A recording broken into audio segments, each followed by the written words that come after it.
Hi everyone. So hi to the audience. So welcome to the third episode of the Front Row Media podcast.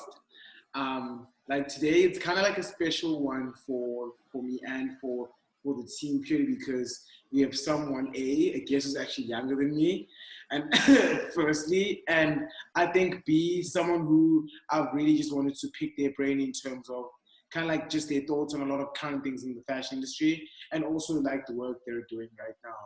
So without further ado, we have our first guest. His name is Thabo Kopele, but I'll actually just allow you to introduce yourself, really. So yeah, so who you are, where you're from, maybe how old you Uh, are, and what you actually do. Hi everyone, I'm Thabo Kopele.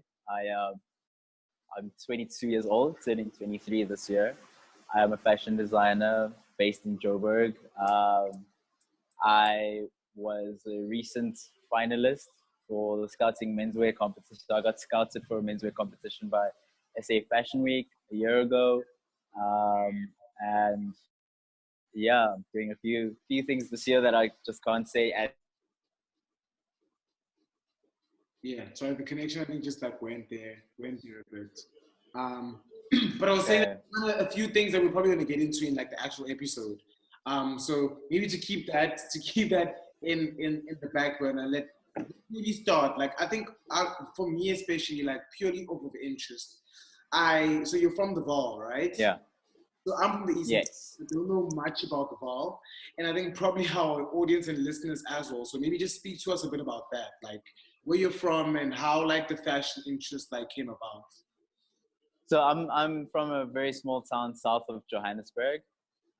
It's called the Vaal. That's the Vaal Triangle. So it's a triangle of three small towns, and it's like I said, it's quite small, but it's basically like a river town Yeah, where we have like the what we call the Vaal River, which connects directly to the Orange River, and that's the water supply of basically Gauteng and Johannesburg in general. yeah, And so I'm not too far away. I didn't grow up too far away from Johannesburg, but also moving to Johannesburg was a bit of a culture shock. Obviously, moving to a big city, coming from a small town. Um, yeah, so that was just the thing. And me getting into fashion has always been a thing for me. You know, I started making my own clothing in high school. yeah. In fact, there's a story that I told Odwa the other day is that I used to carry a sewing kit around in my school bag, and That's great. I still like and walking around with like donkey. Like that's so that's what you like to comprehend. But yeah, so a lot of my schoolmates would just come to me and just like ask me to help them just like patch that up or like sew it up, and that's how I made a bit of cash that way. Um, yeah. yeah, I didn't always spend the cash wisely because it came so easily to me.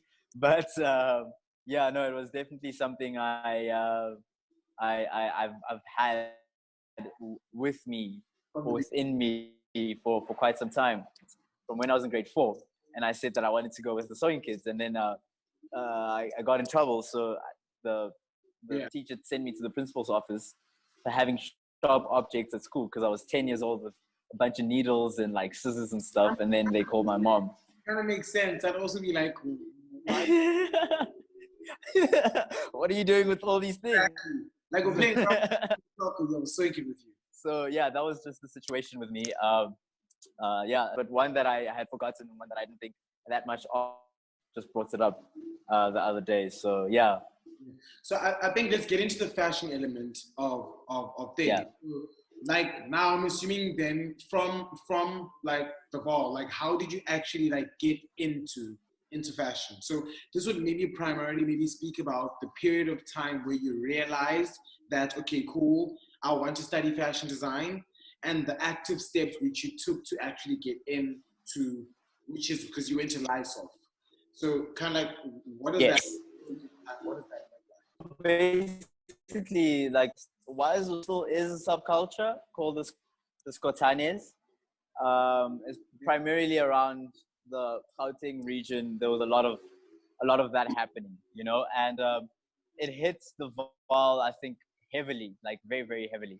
Yeah. And so um, that was a time where I realized that, you know, clothing can really say a lot or mean a lot to people, that it evokes so much emotion out of people, whether it's jealousy, it's anger, it's complete happiness. It's happiness to see someone else dressed very well.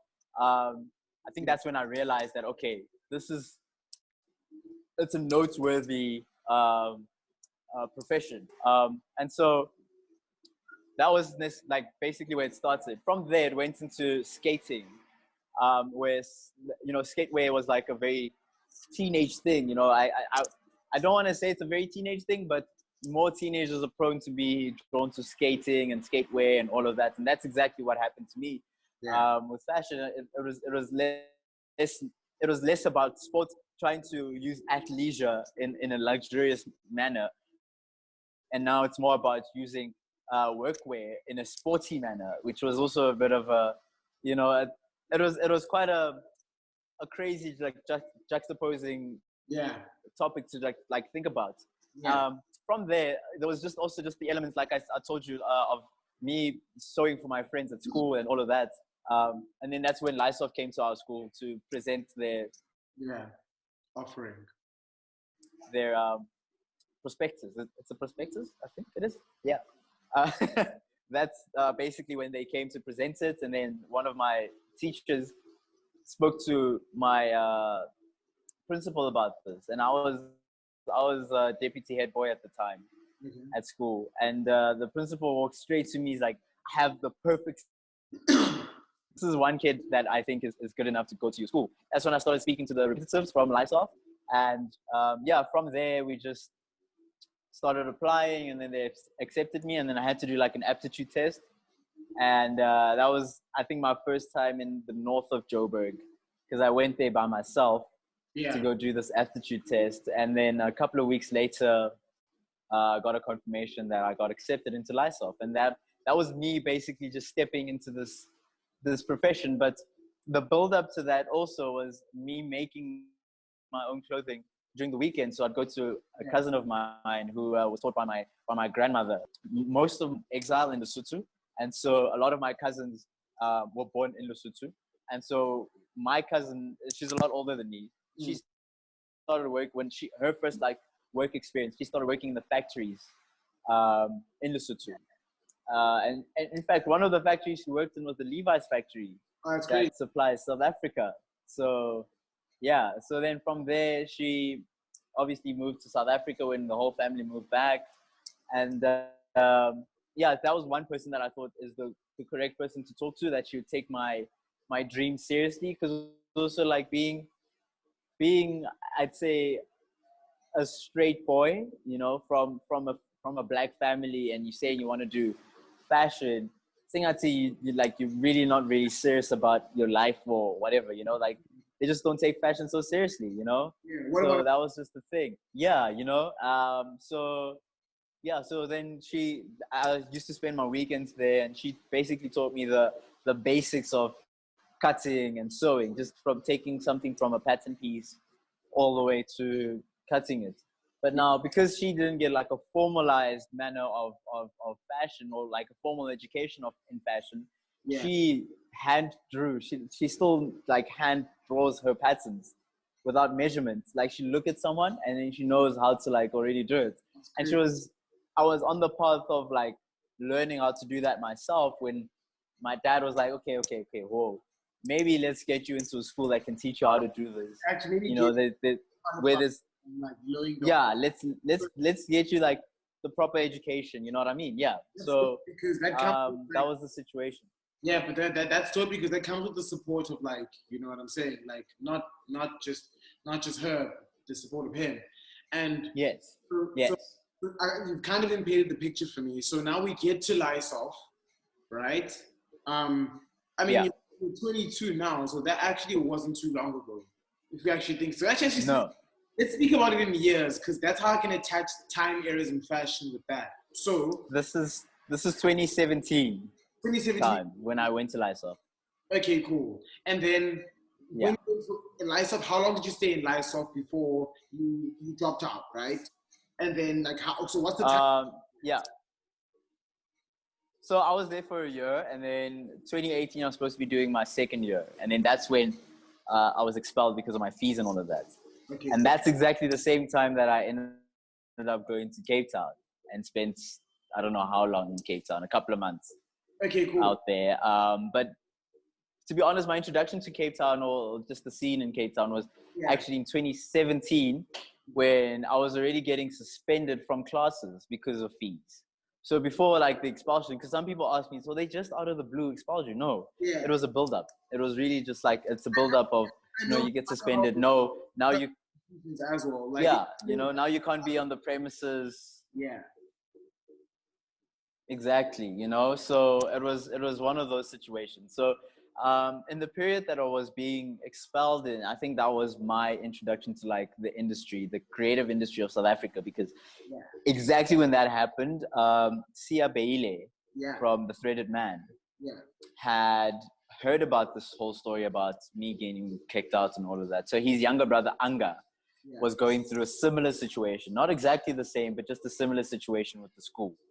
And so he had heard that we were going through all of this, and he had gone through that with the same school. So he felt very it was a very emotional situation for him, because he saw two more black kids that were also going through the same thing, but have such a clear goal ahead of them. You know what I mean? And so he had an opportunity. He was hosting Mercedes-Benz Fashion Week with AFI, and then he was like, hey, I'm looking for a couple of creatives to work with. You guys can either pick what you want to do. So I told him like, hey, I'm actually going into photography. I'm doing film photography, and digital photography is also something I do. I sent him my portfolio. Following week, he invited me over to the Threaded Man offices. And it was myself, Anga. Pardon? You were in Cape Town at the time? No. This is just before I went to Cape Town. Okay. I'm explaining my build up to Cape Town. Got you. Yeah. So I go to the Threaded Man offices, and he tells me, hey, so you can be a backstage photographer at this Experience Threaded Man AFI Mercedes-Benz Fashion Week, I know it's a long thing because there were so many companies involved in the whole thing. So I was very excited because I was like, yo, someone actually saw something in me.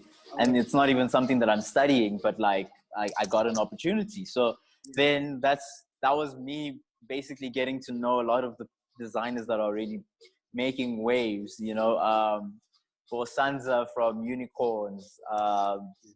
That's where I met Amy Zama, the stylist. Even though Amy was already going to Lysol, but I think that was the time where I could actually like engage in a conversation with her. And that was the situation with quite a few of the people that I had found at Lysol, because I think Amy was a year ahead of me when I got to Lysol. And so there was quite a few of them. Nondi, those like it's a long list of people that were already doing their own things on the side, and that was such a good introduction for me in the industry, because I realized like, yo, I don't necessarily have to just concentrate on my studies. Yes, that's a very important part, but I can also start already making my mark, or like, basically solidifying my name in the industry at a very young age. And that was a situation. And people that were very close to me at the time were Abu Sia Baba, Ernest Mujela. I don't know if you know Ernest Mujela. And like we literally just yes did an article like just the other week. So it's okay, yeah, he's yeah, literally, but yeah, he's a very, very good friend of mine, and so we're actually sharing a studio together. So I didn't even know that, and it just happened by chance. Yeah.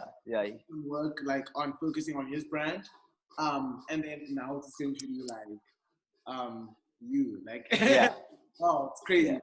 Yeah. So and so straight after Fashion Week, there was just like so much that opened up, I think, for me, because I got to see so much and all of that, and I reached out to so many of my role models just to let them know, like, yo, what you did inspired me to like keep pushing, and this is where I landed. 1,000%, yeah. And them didn't even know me. Like, they don't even.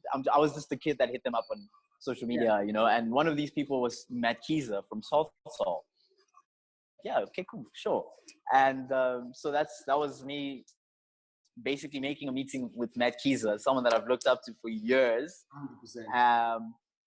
in Cape Town. And I didn't even have the money to get to Cape Town. And that was just a risk that I took, and I didn't know how to follow it through. The universe. Eventually I get some cash. I think it was grocery money for like the month from my parents. And I took that cash and I booked a bus ticket that left like 2 hours before, or 2 hours just after I booked it. Okay, cool. And so I started packing my bags, got into a bus, went to Cape Town, called my parents. I think I was in Worcester. Yeah. I called my parents in Worcester. I'm like, hey guys, it was around 3 a.m. ish. Hey guys, I'm in Worcester. I'm on my way to Cape Town. Yeah, I think I have a job opportunity there. I'm not so sure. Yo, that's crazy. We'll just see what happens. Yes. Like you get a job opportunity. You were like, I'm going. Yeah, basically. It doesn't sound like a job, but like, yeah. Yeah, it wasn't like, it really wasn't, to be honest with you, it wasn't a solid thing at all. Yeah. Like I was just like, hey, I'll see what happens when I get there. Yeah. So I go there. That's how it should be, man. It's just like you don't know until you shoot. Like you don't know until exactly. And so yeah, I get there, and Matt was just very hospitable, and I got to meet the rest of the corner store homies, Anise, and Anthony Smith, Mishali, you name them, the Butter Boy Collective. I don't know if they're still a thing, the Justin Februaries, the Olivers.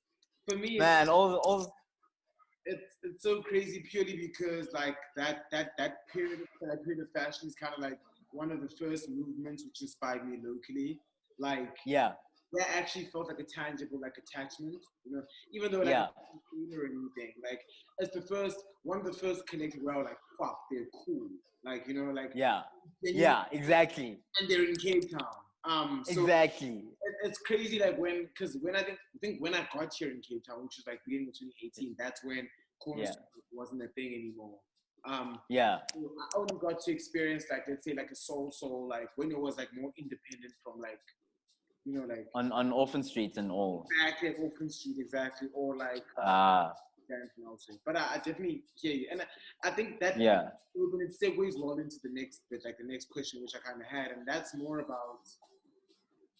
And let's actually talk about that. Like, how much do you feel as if like your time at Soul and your inspiration from like small like skate brands and a lot of like, I'd call it more like minimalistic like touch or like elements within your aesthetic. You did a lot of film photography and stuff, so I know that also probably helped like your design palette and your eye. So with you and your brand, like how important basically was that time in Cape Town? Like how important was all of that in terms of you like segueing into your next part in life after that? Immensely important, because the thing about being in Cape Town, it wasn't necessarily the brands that inspired me. I mean, yes, to be honest, Soul has had a huge impact on my taste and my life, and like my homies as well. Like it's really not just me, but it's just like the people I hung around back in the Val. We all basically gravitated towards the same kind of style, the same kind of vibe, and we sometimes, this is back in high school, we just sit around, in the back of the pavilion, getting up to no good. But at the same time, the conversations would be about, yo, did you see the new Soul drop? Did you see this? Did you see Soul is in Paris now? I heard they're in there was a store called Hostem. And they're in Hostem, London. And that was like, those were the conversations basically. And so even though there was that sort of influence, there was also such a huge influence of the areas that I was living in. I was around Kenilworth side, and I remember the day that I arrived at Kenilworth was much like this day. It was very rainy and all. That's why I take rain so seriously, because I think it's such a blessing. Like it's always, it means something to me personally, And so, but the area there just didn't look very South African. but it was in South Africa, and that just it had my mind running, because from there it was like, I remember I arrived in the very early hours of the morning, so I didn't see the area very well. But when I started going out with my friends and they started showing me around, like the southern suburbs, the Wynbergs, you know, Newlands and Rondebosch. Then from there we went to Constantia Glen, you know, all those areas, the Hout Bays.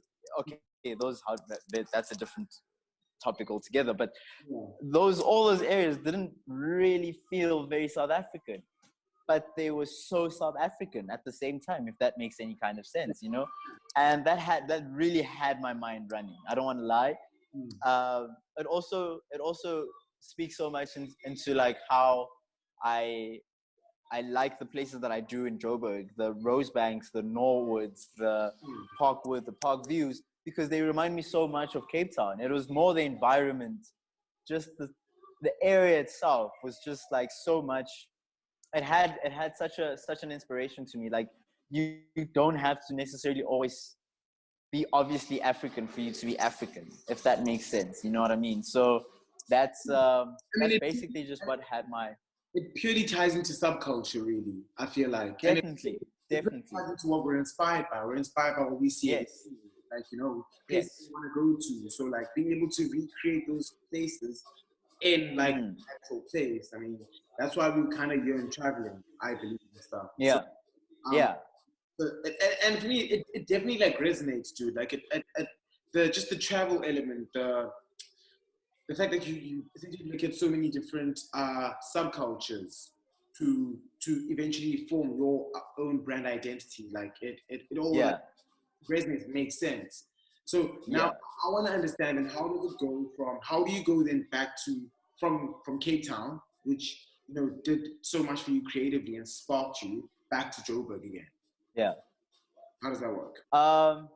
So then from there, it was a bit of a anticlimactic situation, because not only was I from Cape Town did I go back to Joburg, I went all the way back to the Val, because now there's no school for me, you know. Cool. And however, this was just like I think this was like 3-month thing. Yeah. Because I got back around just before July. No, just around June-ish. Yeah, around June. So, and it was around 3 months. From there, I moved to my brother's place, because I just couldn't, because there was all this rush, you know, from it's the Joburg, it's the fashion week, it's this, it's that, it's this and that. Because even after AFI Fashion Week, I got invited to SA Fashion Week just as a media guest. Yeah. And that was such a trip for me, because I was like, wow, I didn't even ask for any of this. I didn't ask to be like a part of any of these things, but they're here, you know? So it was all of that rush, all of this, okay, cool, this can happen, that can happen, to nothing, you know, absolutely nothing. Going back home, you are going home, Thabo, you're going home to the bar. And it was just like, okay, it's a shock, like, you know. Like on the one hand, I might be Anna Wintour one day. To the other hand, like, yeah. You know what I mean? Like, I'm just, like now I'm going back to being like in the farms and shit, you know? So it wasn't a very pleasant situation, in all honesty. It really wasn't a pleasant situation, but like I said, I think I count myself lucky that I wasn't in it for too long. Because how does the story of the lion rising again? Like, how does the inspire us? How does that work? How do you then move from that back to fashion? So yeah, I spoke to my older brother, and he's living in Soweto. He's still living in Soweto right now, and so I was like, yo, I need to find a way for myself to like live again. Yeah. So can I please like crash at your place, and then I don't know, dude. I'll see. But I just need a place where I can crash and then just figure my life out right now, you know.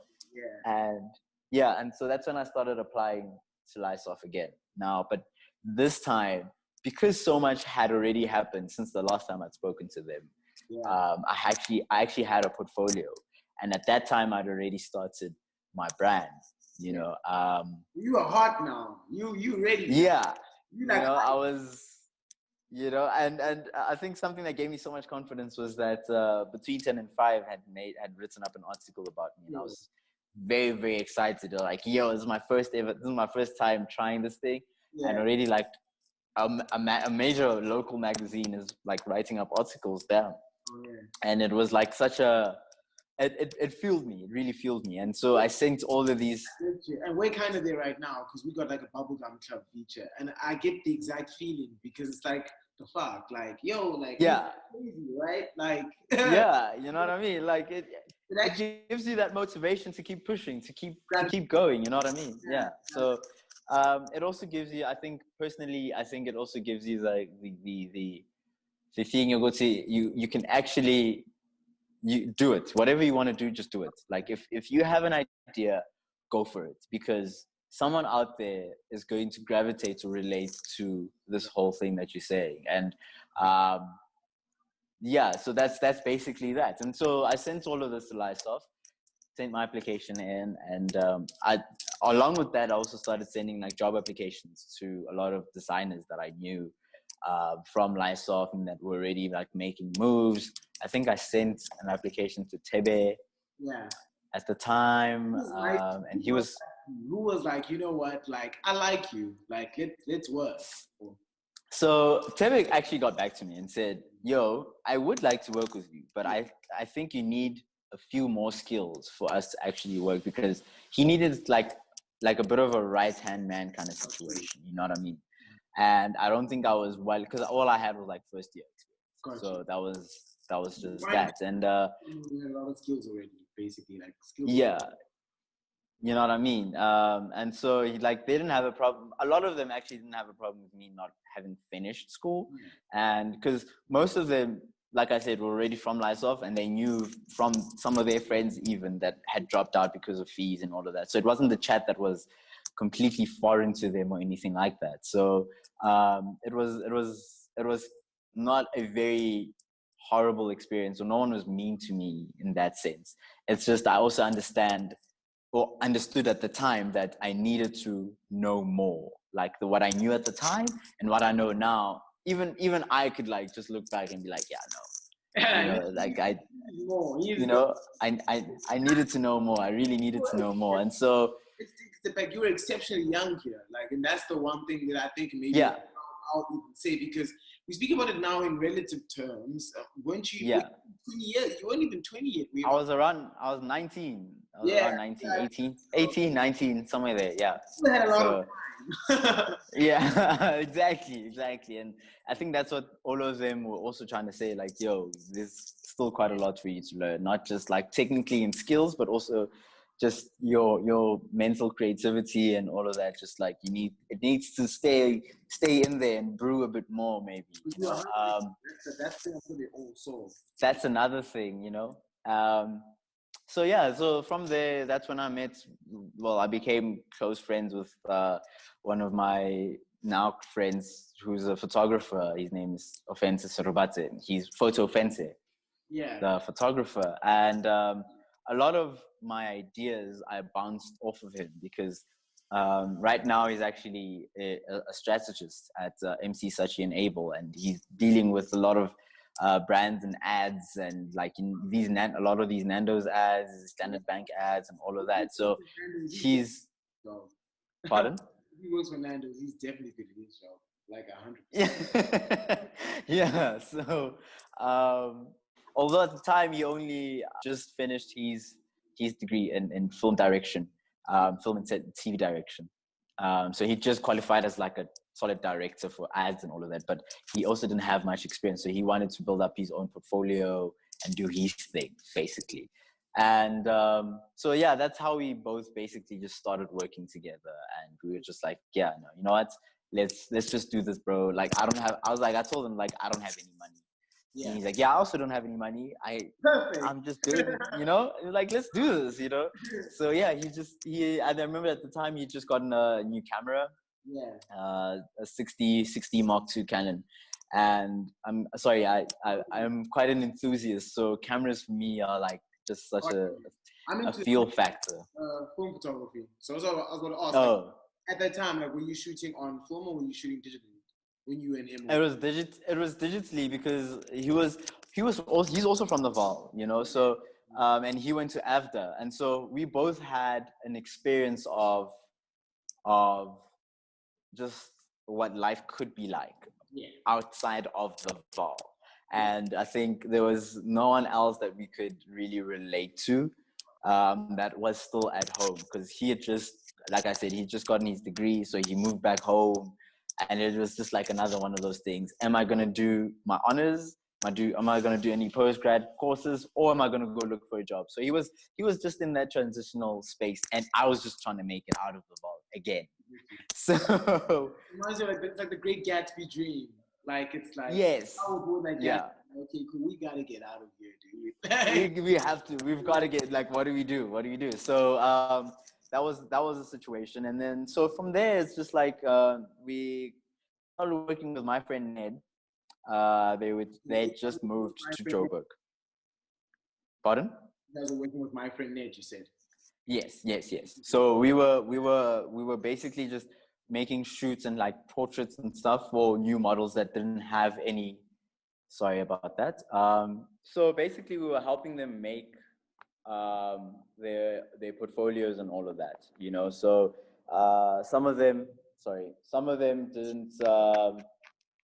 didn't know what to do, like in terms of how to approach a client. Yeah. If they get to like a briefing, mind you, half of these things I didn't even really know. It was like sometimes it was like a quick Google search, be like, yo, this is what you do. It's so crazy how kind of like that's literally the space that we're in like right now. So I was actually about to say like because we exactly from our social media platform, like our creative agency, like that's the work essentially like which we open up with time to do.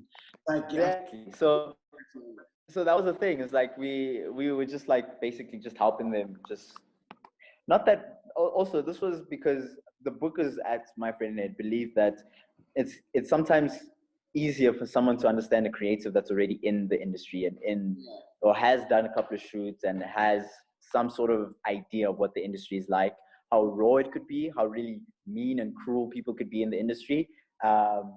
And yeah, that was basically that, you know. So yeah, so then from my friend Ned, then I got a call back from Lysop eventually. This is late 2018, got a call back from Lysop. Lysop was like, hey, we reviewed your portfolio. We think we really made a mistake. Yeah. We'd like you to come back. Yeah.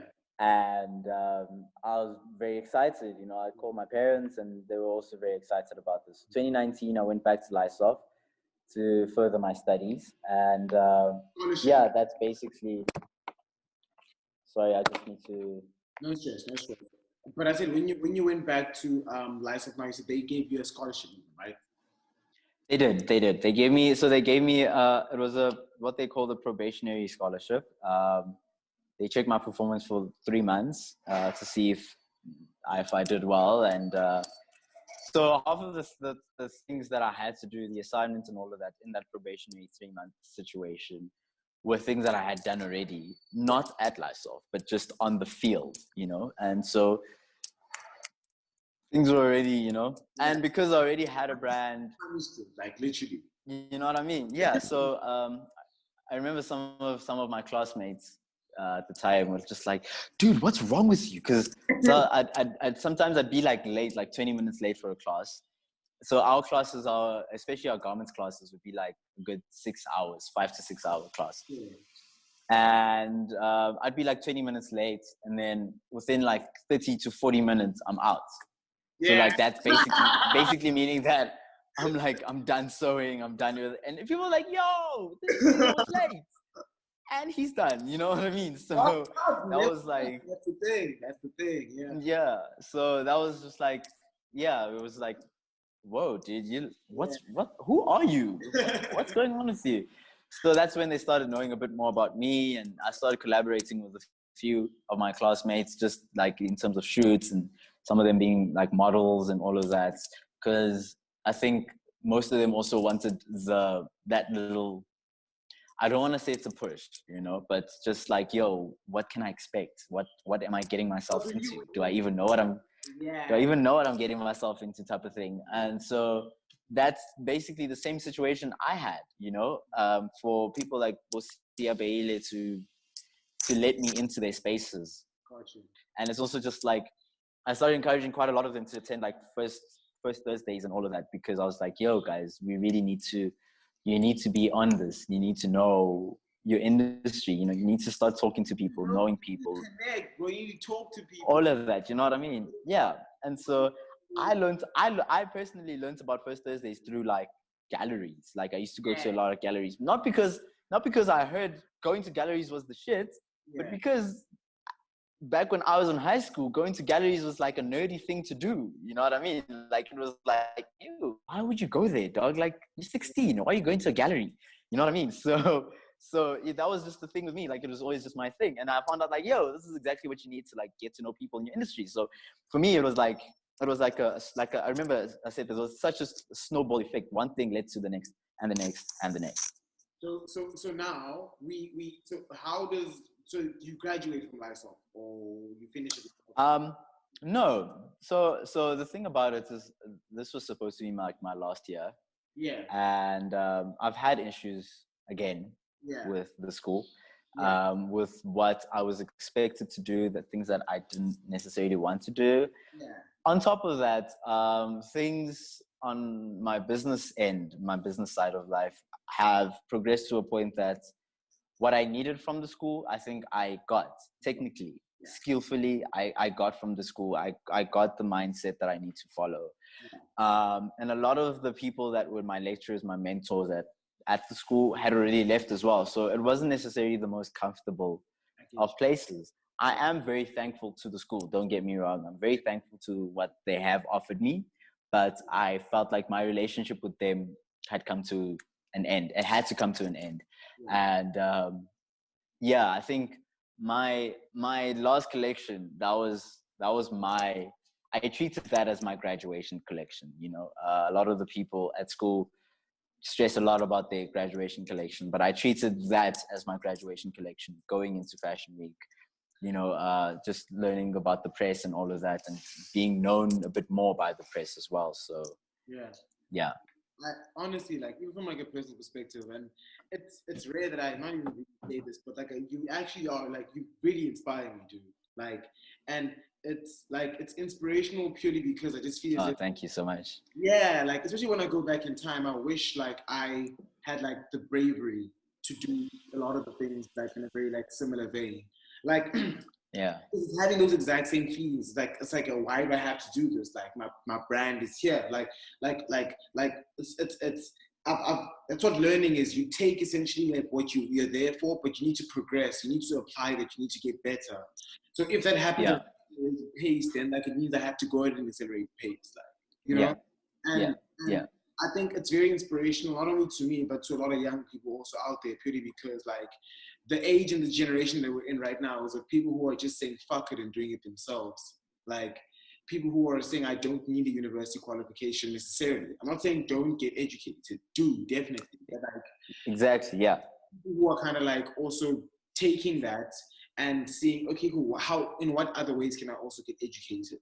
Like, practical ways and stuff. So I think it's really commendable that you're, again, being able to be like 22 and kind of like stand up for yourself to like larger institutions and stuff and be like, hey, listen, what you're saying, but I might Which isn't easy. It's not fucking easy. To be honest. She's a black person, it's not easy. It's really not easy at all. Like, it's not easy at all.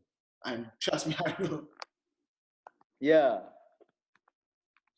But cool. I mean, so from there, like, how do we then progress to Fashion Week?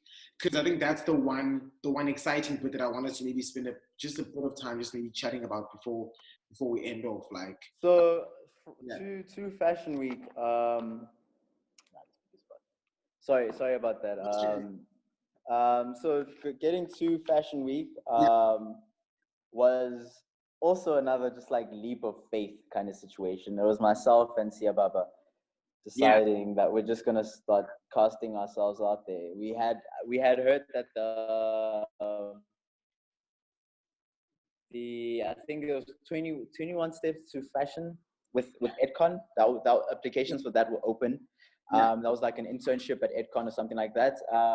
And then there was Fast Track. Yes, Fast Track had returned since like the last time when Richard Nisi won it, you know.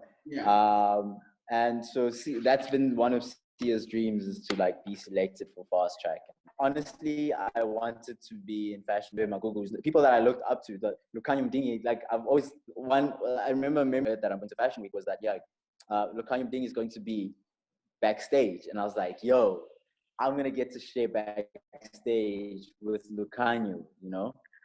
And so that was honestly very, very excited to like be with Lukanyum Dingy. That's someone that's like his 2015 collection. I think it was shot by Travis Owen, if I'm not mistaken. It had like this white and gray aesthetic.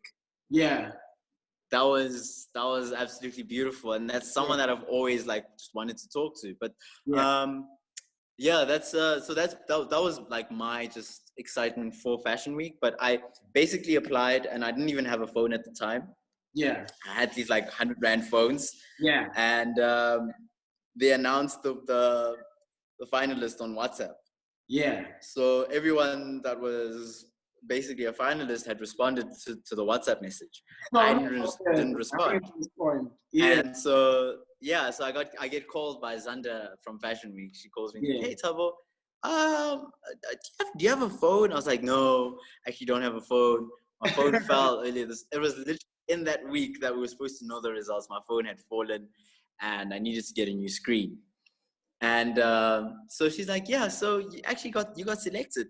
So can you please come through to the offices? You can pop by today so we can just brief you on what you need to know. And then from there's a couple of other meetings. The CEO would like to see you. And now I'm going crazy. I'm like, the CEO of Fashion Week wants to see me. So it was just like that whole thing. And building up to that, we got introduced to an agent, Annette. The fashion agent. And so she then just showed us some of what she does and how she represents designers. And I remember at the time, that was when and we had to keep it like very, very low key and like quiet, when Tebe Magugu was preparing to ship his stock out to Dover Street Market. And in my head, I'm going crazy. I'm like, you guys are trusting me with this information. What? I'm gonna go and tell everyone, but I didn't tell anyone. But I was really just so excited to like, damn, dude, people of the industry are trusting me with like information like that, and like it was just crazy. About a week later, I get a DM from this photographer from Vogue Italia. His name is Andrea Bayoni. Andrea is like, hey, I normally shoot for Vogue Italia. I think he just did another project recently with Musa Maxwell and a few other designers called The Outskirts for Vogue Italia. So at that point, he's like, I'd like to shoot some of your things. Please let me know when and where we can meet. I'm like, oh, okay, cool. So he's like, so you know the fashion agents? I'm like, yeah, I do. He's like, can we meet there? And I'm like, yeah, sure. So I'm like, I wonder why. So I get there and I realize that the whole like thing is like, my name was passed on to people like Andrea by the fashion agent people. And I was just like, what the hell is going on? Like, I haven't even showcased my collection, none of that. Like, I'm still sewing, I'm still busy with my collection. And already things like projects like this are just popping out of nowhere. And from there, again, there was like another snowball effect of just like one thing leading to another and to the next. And it's been quite, it was a learning curve, to say the least. It was quite the learning curve because being around people that were so progressive, people that were so understanding, and people that were also so patient with just like young designers. Okay, you don't have this is how we do it. You don't have this is how we do it. You don't know how to do this is how you do it. You know what I mean? All of that was very helpful. it's a lot of these details are things that I'm actually using now. And some of my friends are even looking at me like, damn, like you're a whole professional. I'm like, dude, I just learned some of these things on the go. Like I'm literally winging it as I'm going, you know what I mean? So yeah, that's just what happened. I was gonna ask, like, how do you then? Because I watch your collection. I think I watched the whole your guys' whole cohort.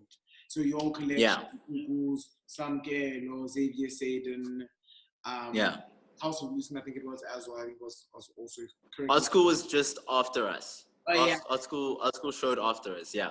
Exactly. Yeah.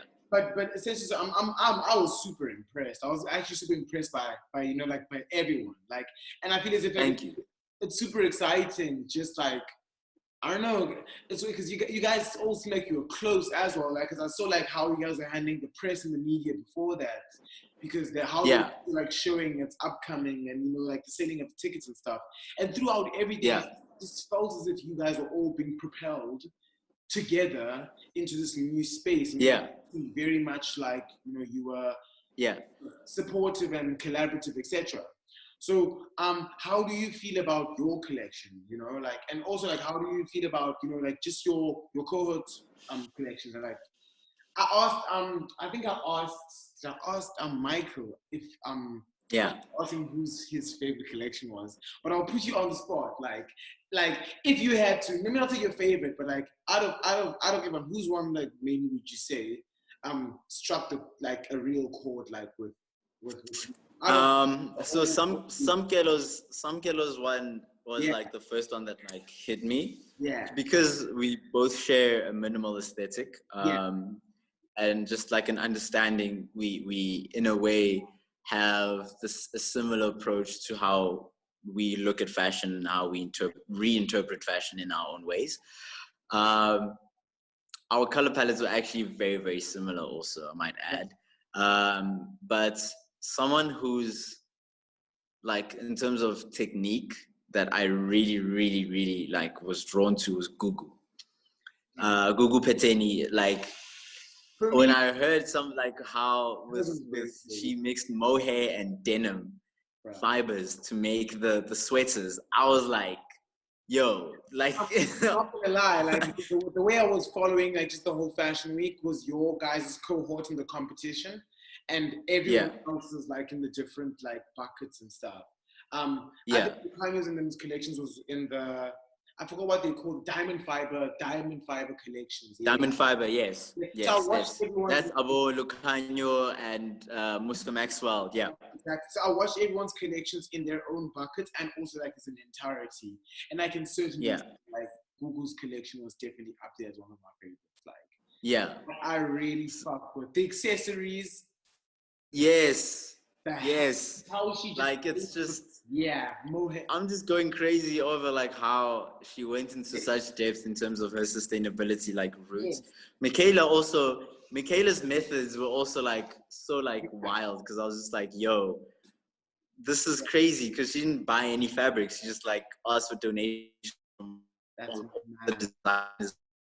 Even like the established designers that we showcased alongside with, she asked them for fabric and fabric offcuts and all of that, and that's how she made her collection. And that was, for me, that was very impressive, because that took a lot of patience, for you to like be piecing all of these things together and be making 8 looks out of that. That's it's a commendable. It's really commendable. Like I respect her for that. But those are the two. One thing I really liked I loved Michael's strength with his story, because it was so deep and very, very, very close to him, and how it was dedicated to someone that had mentored him so much and like had helped him. And I felt, if any of the people that have mentored me so far were to pass on, I honestly, personally, I'd do the exact same. My story would probably be almost exactly the same. The way I execute the collection would probably be the same. With also how it's like how Kunrad had inspired him how he had helped him through his whole process of learning was, I mean, it's something for the books, to be honest. You know, it's really, you can't make some of this shit up, honestly. It's oh, I'm sorry, can we swear on here? It's definitely our podcast. Okay. I let a couple through as well. A couple through slip through the Okay. like, Yeah. I was actually gonna say, like, it's very important that you just mentioned right now, because the realness of everything. I just feel as if with you guys, it's like I feel like real people are designing. You know what I'm saying? Yeah. And fashion loves to, and that's exactly how I write. That's the reason why I started even writing, because like I was inspired by fashion journalism and fashion education, you know, and just the archives actually, and just how the archives kind of predict the future. And everyone like who was writing about it in such an abstract, non-understandable way. And I'm like, why are you purposely? And you know, difficult. You know. Yeah. Sorry to cut you off, but also like the way you make people feel comfortable. Yeah. Reminds me of how Andre Leontelli used to do his interviews. You know? That's. I'm happy honestly, that you said that, because I really, really look up to Andre. Like, you have no idea. Like, it's. Andre, that's someone, like, even to this day, I think I mentioned him in our last conversation, he's definitely still someone that I feel I would love to meet. It's wild. It's so crazy, you know, how he managed to stay and still is the strength of the core strength of pillar of blackness in fashion, you know what I mean? And I think his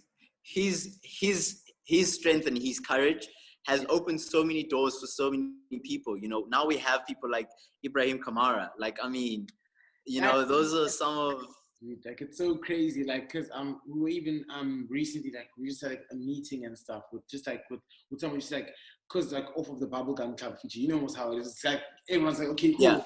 You do these kids, like 3 black kids running a creative agency in the fashion space. We've never heard of you. Who are you guys? Yeah. So we're just like speaking and everything, and it's like one of the people we were speaking to, but they're like kind of like based in like the UK, and they were just like speaking, and like they know Eve Kamara, and Lynette as well, like Lynette Nylander. And for me, in my mind, I was like, sorry, you said you know Eve Kamara, like how is he? You know, like it's just it's weird to just like come across these people who know some of these people, because like I'm like Eve Kamara, I'm the biggest Virgil fan, and like just Eve Kamara styling from his Off-White days, even, for example, or like you know what I'm saying, up until like his work now, and I think it's Rafael Pavarotti, the photographer, as well. Like his combination with Eve, like.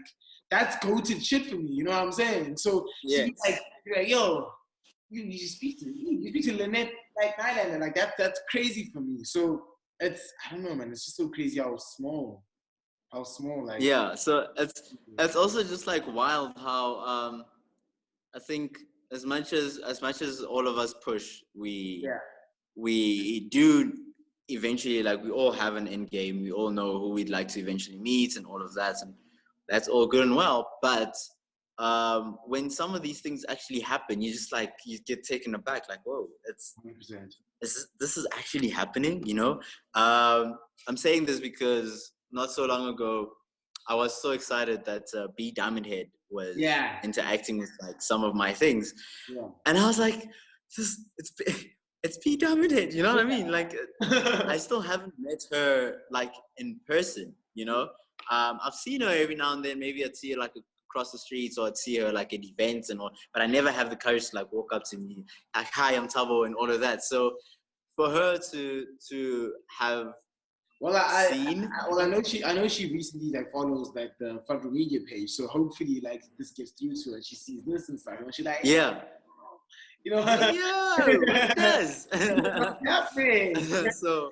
Yeah, but it's just like when some of these things happen, it's just like it really takes you back, and you're just like, you consider how much you have to appreciate, you know, your progress, and how much you have to appreciate your process also, like, you know, how you do things. You have to appreciate that, because in a sense, it actually works, you know. Yeah. As much as tweaking here and there as we progress, but it's worked for all of us so far, and we really need to be grateful for that, because there are really so many people that dream about half of the things that we have done, or half of the things that we are able to do on a daily basis. And so, yeah, that's just 100%. Yeah. So I think for me, maybe two more questions. And I think the next question is quite selfishly for me, because I think I've always wanted to ask you this question. And then maybe the last one is probably just maybe for we'll get to that. But the next one for me is kind of who would you say? I don't want to make it corny, but if you had three people from the industry, three people, past or present, dead or alive, who you'd want to or maybe actually, let me ask that question. If you had three people, right, within the fashion industry, dead or alive, who you can kind of just invite for dinner and just be able to have a conversation with, just three people. Ooh, three. Okay, one. Yeah. Karl Lagerfeld. That was quick. Two. Cool. Raf Simons. Oh, that's a perfect one. Yeah, two. And then three. If you see now. Now you must. Okay. You must pick now. I'm trying to just say a name and it's gonna be a fire dinner. Ray Kawakubo. Oh shit. Those are the three. I think those are definitely the three, because I think all three of them touch because Karl had a very nostalgic aesthetic to his work, be it at his own brand or through Chanel. He reminded you of something you'd never experienced before, even through Fendi. And that was even through Fendi, him at you know what I mean, even with Fendi, exactly. Even with Fendi, look, he knew how to do that. It was so innate with him, and that's also because I'm also picking Karl because he worked so much with Helmut Newton. And Helmut Newton had really relied on a lot of the Weimar Republic, that the underbelly of the German decadence. And that's one thing I really would like to look into, because actually because I know you said three, right? But I'm going to add another one. You can't change it three. We can maybe add a complimentary fourth, but you can't change it three. Yeah, a complimentary fourth would be Jill Sander. Okay. Jill makes so much sense, especially for you. Jill makes absolute sense. Raf. Yeah. I even think we actually mentioned in the conversation the last time. Raf Simons, him himself at Jill Sanders, probably for me, if I'm thinking about a mood board for you, a mood board will be heavily rooted within that aesthetic. Raf at Jill, I think it was early 2000s where he was at Jill.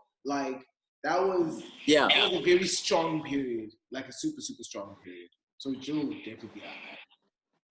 Yeah, because even with Raf, he represents a part of the world that I'd like to visit, and that's Antwerp.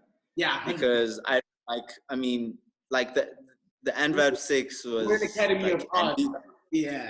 Look, these are the people that really inspired him, and apart from that, there's also I remember there was a music band called Kraftwerk, and they were from Antwerp as well, and they made very conceptual, electronic, very weird music, and but it was very futuristic, very very Prada-esque, and that's definitely a part of the world that I'd like to see. What exactly inspires such creativity from this part of the world? Why, especially what inspires the kind of minimalism that you would find there? Because the kind of minimalism you find in Germany, you wouldn't find in Belgium, as much as the two are in a way related. It's the same as the kind of opulence that you'd find in Venice, you wouldn't find, in Vienna, you wouldn't find in Florence, in Italy, you know what I mean? So, but even though the two are in a way related as well. So, that's basically why I've picked Raf. And then for Reika Kubo, she hit me with one line. I was reading a bio, like a little bio article on her, and she was like, she's trying to make sculptures for the body, and that blew my mind, because I was like, where do you even start? Like, where do you even begin to start making or even thinking of shapes to sculpt for your body? Are like just like it's goated. Ray and Yoji Yamamoto for me are just like it's like, I mean, Comme des Garçons is by far one of the best things that have ever happened to the world in terms of correct. And my thing is that shit also, like, what it inspired, because for me, I'm like, if I'd add like a compliment, I'd add like Martin Margiela, because for me, yes, like the anti-fashion period for me. So what Ray and what Yoji birthed and what came, because imagine Margiela saying he's inspired by Com, by Yoji. Exactly. That day. For me, that's imagine Raph saying he was inspired by that era. It's fucking crazy. It's crazy. Yeah. All the same. I'd attend that dinner though. That's a fire dinner.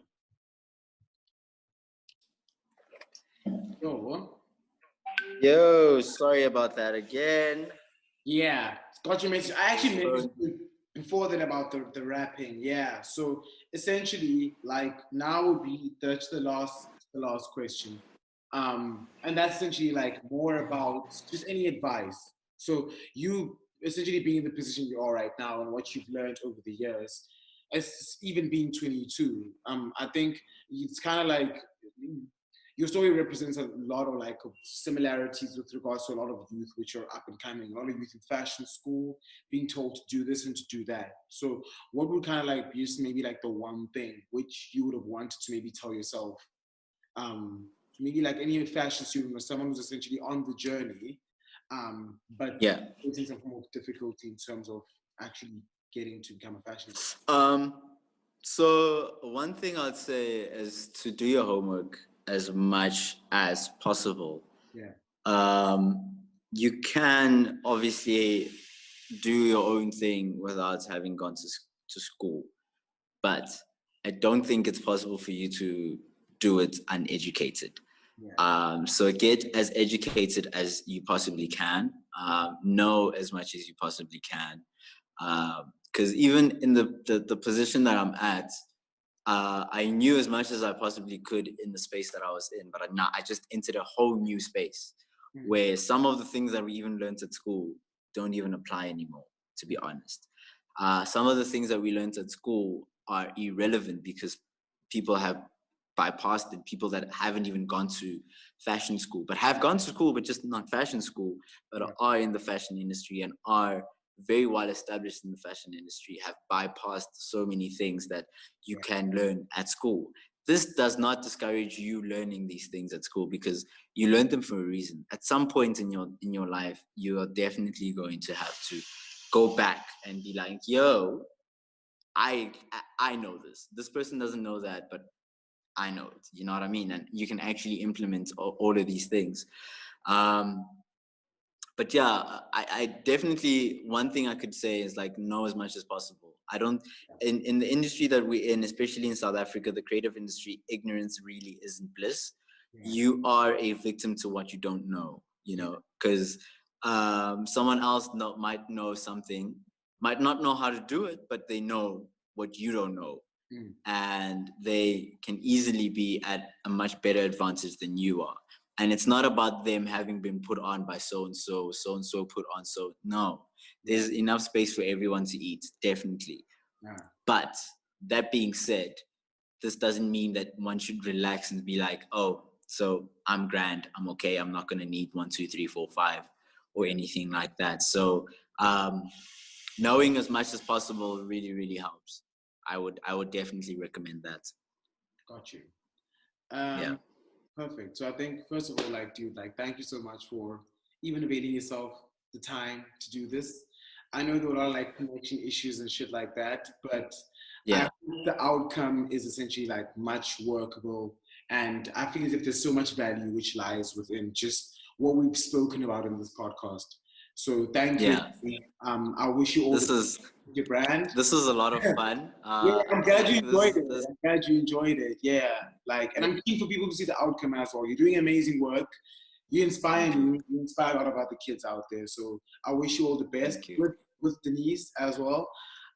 yeah, dude, like, just continue inspiring a whole generation who kind of like looks up to what you're doing. So yeah. Thank you so much. I hope to see you or meet up with you when I'm in Cape Town soon. And we can actually have like a whole 3-4 hour conversation. Definitely. Clearly the way we go on is but yeah, good luck and thanks so much, man. Thank you so much, man. Cool.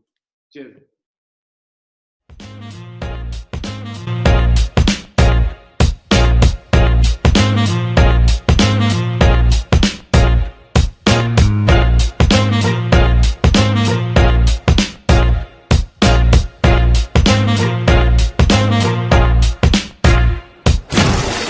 Front Row Media Podcast.